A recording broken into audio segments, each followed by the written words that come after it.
Hello বন্ধুরা, কেমন আছো সকলে? আশা করছি সকলে ভালো আছো, আর আমিও অনেক ভালো আছি। বেশ অনেক দিন পর ভিডিও দিচ্ছি, আর সকলকে জানাই শুভ নববর্ষ।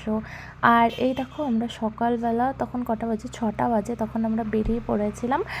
তো কোথায় যাচ্ছি বলো তো? ফুল মার্কেটে যাচ্ছি।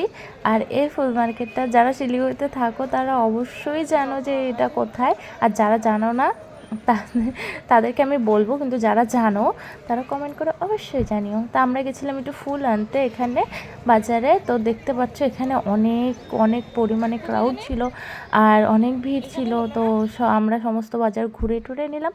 আর তারপর আমি দোকানে চলে এসেছি। বাড়িতে আসার পর অনেক কাজকর্ম ছিল, সেগুলো তোমাদের সাথে শেয়ার করতে পারিনি। আর তারপর আমি পূজার কাজে লেগে পড়েছি। তো আমি দোকানে নিয়ে এসে ফ্রুট কাটছিলাম, তার কারণ হলো এটাই যে ঠাকুরমশাই আসতে লেট করছিল, তাই আমি দোকানে বসে ফ্রুট কাটছিলাম। কি অনেক তাড়াতাড়ি কাটলে ভালো হবে না, তাই আমি দেরি করে কাটছিলাম। তো একটু পরে আসবে পুরোহিত মশাই, ফোন করে বললো, তাই তখন কাটছিলাম আমি।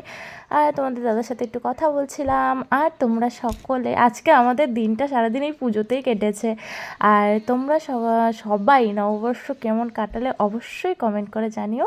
এই যে আমাদের পুজো হয়ে গেছে, দোকানে পুরোহিত মশাই এসে তারপর পুজো হলো, একটু লেট হয়ে গেছিলো পুজো করতে। এই দেখো, আমাদের দোকানে পুজো হয়ে গেছে। কি ভাল লাগছে না? সমস্তটা পুজো কমপ্লিট হয়ে গেল, সারাটা দিন এই পুজোতেই ছিলাম আছে আমরা। আর এই দেখো, এটা আমাদের দোকান, আর তোমাদের দাদাভাই একটু উপরে ক্লিন করছিল।